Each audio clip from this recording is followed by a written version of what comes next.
Sa panahong ito, yung mga pro-Duterte vloggers ay iniipit at ginagamit ng gobyerno ang resources ng Estado para sila ipitin. Kung nasa gobyerno ka, tanggapin mo ang katotohanan na ikaw ay bukas sa komentaryo ng tao. Ikaw ay bukas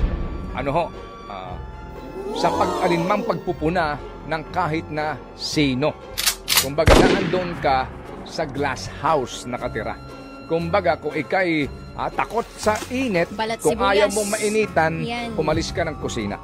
Ay pinakantabang sa mismong pinuno po ng NBI para pag-usapan ang napaka-importanting paksang ito. Yung bang nabasa yung sinasabi?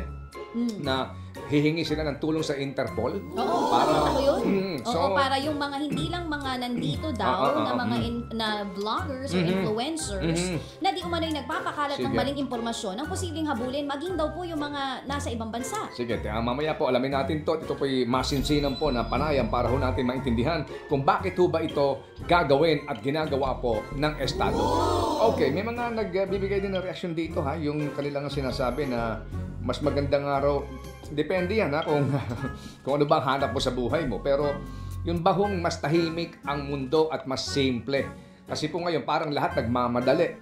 Dahil nga po dito sa dulot ng social media. At marami din po kasi yung iba girl, no? Kasi nga nakaka-engage sa social media.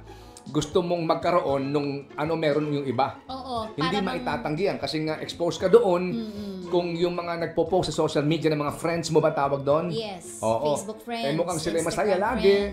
Diba? Sila'y nakakaangat. Ipinapangalandakan na yung mga pinupuntahan nilang mga lugar, yung mga kinakain nila, yung mga outing nila. Tapos ikaw ay lonely, nakakadagdag sa depression mo. Correct. Yung mental health na yun, yes, diba? Yung issues about anxiety, mas tumitindi daw ngayon dahil nga dito sa social media. Kaya po ako ang panawagan ko sa lahat although may mga kasi seniors din na lonely, kasi wala ho naman sa kanilang kumakausap siguro sa bahay, no? Wala ho naman silang aktibidad, kaya ang kanila din pong paraan ng diversyon ay yung social media. Ganon din po yun, ano? Kaya malaking bagay din po ngayon kinakausap po ng mga kamag-anak o sino man yung mga nakatatanda sa kanilang pamilya. Kasi po kapag laging television na lang ang kaharap niyan, sorry po lalo siyang prone doon po sa pagiging ulyanin kapag wala akong masyadong aktibidad po yung mga nakatatanda. Ano ba ang ating paksa dito dahil napunta na tayo dito? Kasi sa mga sinaunang... Alam mo, mas... Kasi noon may fake news na ba? Noong sinaunang panahon? Chismis. Oo. Laging may ganon, no? Hindi lumalaganap ng todo. Unlike ngayon na may social media na. Mas madali mapakalat. Alam ka naman mag-chismis ka na papadala mong telegrama. Oo. Chismis sa kapitbahay pa lang dati. Pupunta ka sa RCPI, papadala ka ng PTNT, papadala ka ng telegrama. Di ba? Doon sa kamag-anak mo. Effort, no? Nay, kapitbahay. Tuwing gabi. Lagi may bisita. Ngayon kasi madali na magpakalat ng... Nasa linya ngayon yung demarcation line na sinasabi ni Direktor. Ito pag-usapan din po natin. Sa punto po ng isa naman ding grupo, no? Na ang kanila pong concern ay ang basic right natin. Ang ating pong basic human right. Hindi lang po sa right to life, liberty, or property. Hindi lang po yung basic right. Pati po yung right natin, yung freedom of the speech and expression. Yan po yan, mga kapatid. Ang pag-uusapan po natin dito. Mahirap nga kasing tumulay doon po sa maselan na usapin na iyon. Paano mo sasawatain ang sinasabing nagpapakalat ng mga maling balita na kung saan hindi naman madadamay dito yung mga nagpapahayag lamang po ng kanilang damdamin at komento sa mga nangyayari sa ating lipunan, particularly po sa gawin ng gobyerno. Nakikinig pala sa atin minsan si Direktor Jaime Santiago sa ating mga komentaryo. So kapag natin pinupulaan po ang gobyerno, wala ho naman problema daw doon. Because it is under sa mga naging hatol na po ng kataas-taasang hukuman, fair comment na matatawag yan.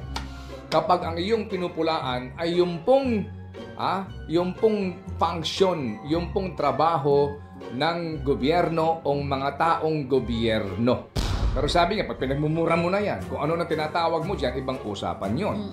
Pero kapag ang iyong komento ay doon po sa gawi o trabaho po ng opisyal ng gobyerno, fair comment po yan. Kasi nga, sabi din po, kung nasa gobyerno ka, tanggapin mo ang katotohanan na ikaw ay bukas sa komentaryo ng tao. Ikaw ay bukas,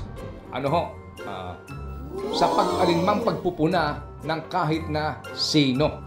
Kumbaga, naandun ka sa glass house nakatira. Kumbaga, kung ikay takot sa init, Balat kung sibuyas. ayaw mong mainitan, Yan. umalis ka ng kusina. Oo, totoo Okay? yan. Sige. So mga kapatid, sandali po lamang. Excited po ako. Abunado na naman ang taong bayan. Ngayon, ito ho, yung ating napag-usapan kasama po si Sir Kaloy, no? Di ba meron tayo ditong think ka muna? Yes, oo. Yun po ay isang kampanya para po sa social media, no? Yeah. Pati ho sa halalan, merong koreksyon yan, no? Yung mga naipopost tungkol sa kandidato. So before ka mag-repost, before mo paniwalaan, think ka muna. Ako tingin ko maganda ring vehicle yan kung mapopondohan din nga sana para po dumami mga tao bilang mga fact-checkers. Yung sinasabi natin kanina, tama din nga si Sir Kaloy, no?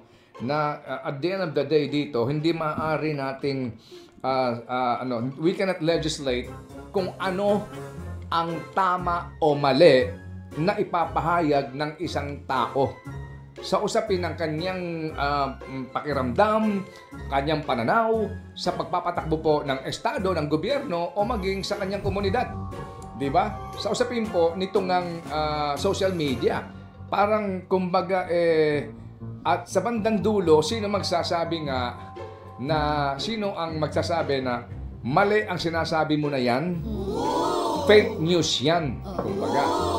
Kaya, Fake news. sa tindi ng problema natin sa fake news, pag binasa nyo po ngayon at tinignan nyo yung ilang fact-checking na ginagawa ng ilang organization na meron na, nag-fact-check ka na, hindi pa rin sila naniniwala. Oo. That's the next problem na kailangang solusyonan. Yung nag-fact-check ka na, pero hindi pa rin pinaniwalaan. Yes, kasi nga sila po mga kapatid ay tanga for free. Hoy! O sige, ito na. Hindi. Ito na si Idol Lord. Biktima yung mga Bagong yan. Pilipinas. Ako ang tingin ko sa kanila are victims. Hindi ako galit sa kanila.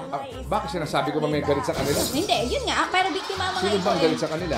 Oo. Totoo yun. Oo. Ito Biktima na si ang mga Idol Lord ito. de Pero Vera. teka, bakit Salamat natin na tawagin marami. si Idol Thank you. Lord?